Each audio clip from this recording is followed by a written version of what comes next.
Good afternoon.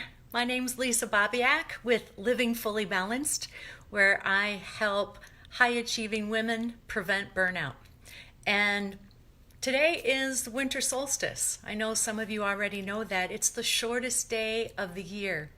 So, with the darkness, actually comes more light. Starting tomorrow, we have more light every day. So this is the perfect opportunity to hunker down and to plan ahead for the next year.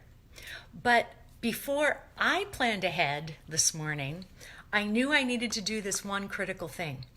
So I chose to use the Living Fully Balanced process as I looked back on the year that was.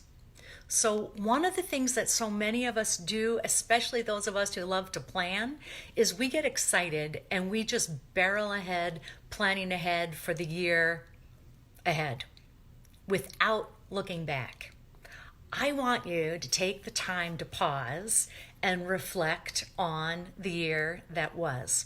This is where all the learning happens. And so this morning when I got up, that's what I did.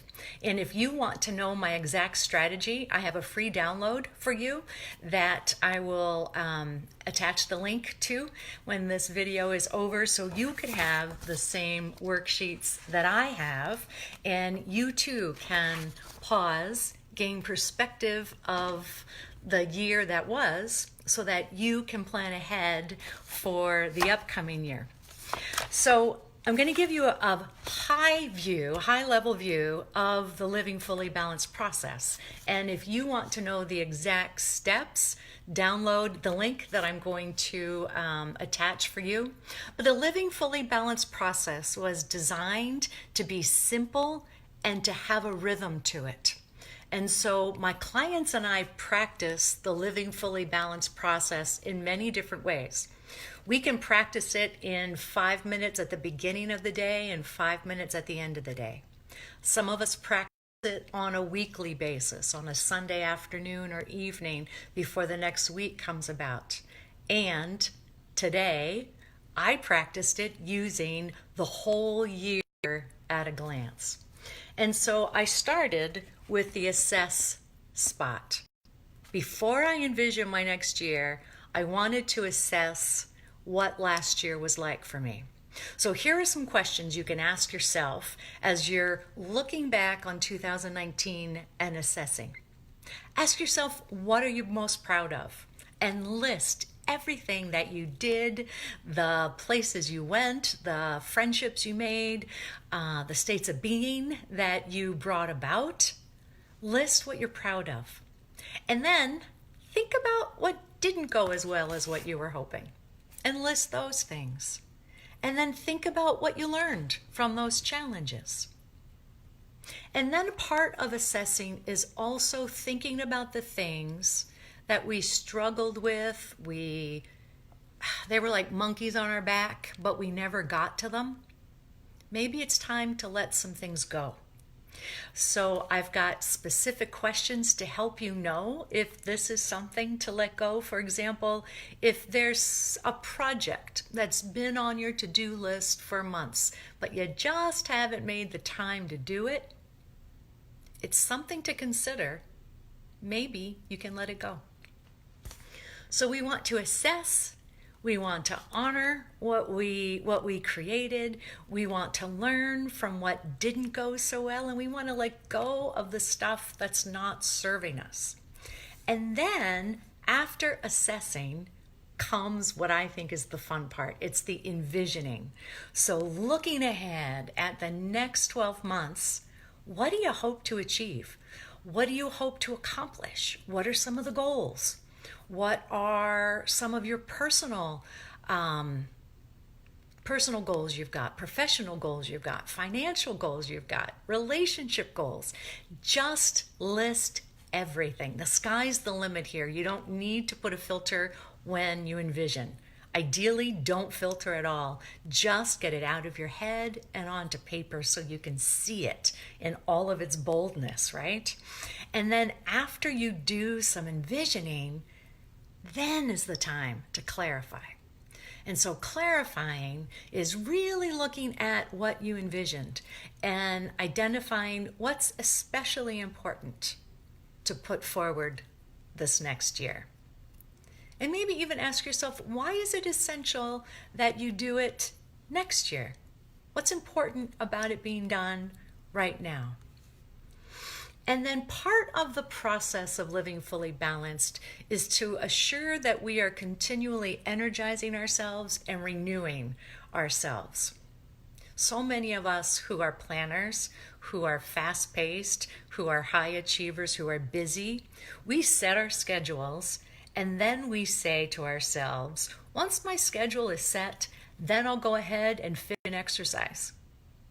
Or maybe you've heard yourself say, I'm going to get this project done and then I'm going to go to sleep. But you know that exercise and sleep make you feel better, right?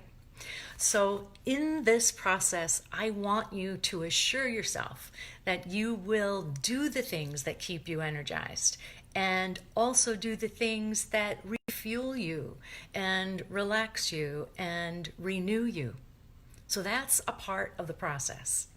And then the last part of the process is the focus part. And I will tell you, this is probably the part of most goal planning that fall flat. Most of us don't assure ourselves that we can continue to focus on our goals. We get lost in the daily grind and we forget that large overarching hope and goal and resolution we've made. Right? We often do the day to day to day, but we don't work on our goals. So the focus part is where you get to decide what you're going to do so that these big dreams and these goals come, they don't just happen, they don't just come to fruition, but we need to assure ourselves that we're planning for them and making time to see them forward. That's in the focus section. And so when we focus, some of us are going to recognize that we need additional support. Maybe if you want a certain degree, maybe education is something you're going to be looking for. Maybe talking to some friends and having some support are the resources you need. When we focus on bringing our actions forward, it's important to recognize what we already have at our access. So a question to ask yourself would be, what tools, what resources do I have at my access right now that I might not be using? Identify those, and then identify what additional resources you might need to bring in. So I mentioned education. You may need to bring in a mentor to help you with some new habits.